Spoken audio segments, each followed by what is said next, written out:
حج کا رکن اعظم وقوف عرفہ آج ادا کیا گیا اور خطبہ حج دیا گیا شیخ ڈاکٹر یوسف بن محمد کی جانب سے. تو خطبہ حج کے جو اہم نکات ہیں آئیے جانتے ہیں اس ویڈیو کے اندر.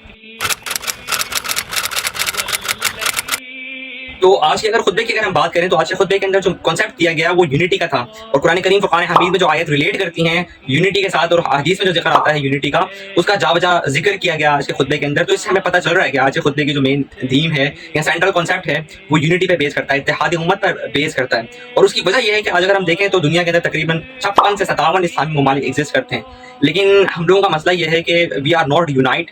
یونٹی کی کمی نظر آتی ہے, مل کر کام کرنے کی اور کوپریٹ کرنے کی ایک کمی جو ہے نا وہ نظر آتی ہے. اور حج ایک ایسی بات ہے جس میں جو پیغام یہ بھی دیا جاتا ہے کہ یونٹی کا پیغام دیا جاتا ہے, اتحاد امت کا پیغام دیا جاتا ہے. شیخ صاحب نے جیسے کہا کہ مسلمانوں کو چاہیے کہ تفرقے میں نہ پڑیں, اور اگر مسلمانوں میں کوئی تفرقہ آ بھی جائے تو پھر ان کو چاہیے کہ وہ قرآن و سنت کی طرف رجوع کریں, قرآن و سنت سے اپنے مسائل کا حل نکالیں. اور یہاں آگے چل کر انہوں نے انسانی حقوق کی, ٹھیک ہے, مورل مسلم کریکٹر بلڈنگ کی, اسی طرح مورل ایتھکس کی بات کی کہ مسلمانوں کو چاہیے کہ اپنے اندر اخلاقیات کو زور دیں, اخلاق اپنا بہتر کریں. اس کے اندر اگر ہم دیکھیں تو انٹرنل یونٹی کی بات کریں اگر مسلمانوں کی, تو اس کا ریفلیکشن بھی یہی ہے کہ مسلمان جو ہے وہ ایک دوسرے کے مال کا, ایک دوسرے کے رشتوں کا, تقدس کا خیال رکھتا ہے. پھر آگے چل کر شیخ نے اس حدیث کا حوالہ بھی دیا جس کا میں مفہوم آپ کے سامنے رکھ دیتا ہوں کہ ایک مسلمان کا دوسرے مسلمان کی جان, مال, عزت, آبرو یہ سب حرام ہیں. یعنی ایک مسلمان کو چاہیے کہ دوسرے مسلمان کی ان تمام چیزوں کا خیال رکھے, پروٹیکٹ کریں مسلمان کو. شیخ نے اس کے ساتھ ساتھ مذہبی فرائض کی ادائیگی پہ بڑا زور دیا جس میں نماز, روزہ, زکوٰۃ تھی, اور یہ بتایا کہ مسلمان کو چاہیے کہ وہ اپنی نمازوں کے اندر, اپنے فرائض کے اندر جو ہے نا وہ کوتاہی نہ برتیں. اس کے اندر یہ بھی بتایا کہ ایک مومن جو ہے, مسلمان جو ہے, وہ اپنے فرض کو کبھی انڈر اسٹیمیٹ نہیں کرتا.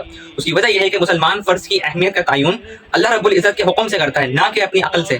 تو مسلمان جو ہے وہ بغیر ان عبادات کے آگے نہیں بڑھ سکتا. اس طرح شیخ نے آگے چل کر حدود اللہ کی بات کی کہ حدود اللہ سے تجاوز نہ کریں.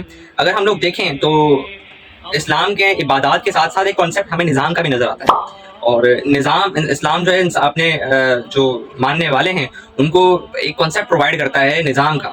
اب نظام کو نفاذ کے لیے ہمیں حدود اللہ کا تعین کرنا, اس کو سمجھنا بہت ضروری ہے کہ یہ اللہ کی حدودیں جس سے ہم تجاوز نہیں کر سکتے. تو اس کی بات کی شیخ نے یہاں پر. آج سے اوورال خطبے میں شیخ نے جو جن باتوں میں زور دیا وہ یہ ہیں کہ جن میں شیخ نے اتحاد امت کے اوپر بہت زور دیا, اور اگر ہم دیکھیں تو سینٹرل تھیم ہی یہی تھی آج کے حج کی. پھر اگر ہم لوگ دیکھیں سیکنڈ پہ تو انہوں نے بات کی کہ مسلمانوں کو چاہیے کہ دوسرے کی عزت, آبرو کا خیال رکھیں, انسانی حقوق کا ذکر کیا, مسلمانوں کے کریکٹر بلڈنگ کا, مورل ایتھکس کا بڑا ذکر کیا شیخ نے یہاں پہ.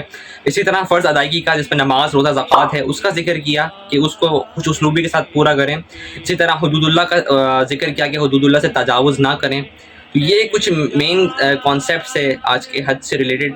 اللہ سبحانہ و تعالیٰ سے دعا ہے کہ اللہ سبحانہ و تعالیٰ ہمیں ان تمام چیزوں پر عمل کرنے کی توفیق عطا فرمائیں. بھی لوگ جو ہے وہ حج ادا کرنے گئے, اللہ پاک ان کا حج اپنی بارگاہ میں قبول و منظور فرمائے, اور جو لوگ نہیں جا سکے اللہ پاک ان کو حج پر جانا نصیب کرے. آمین.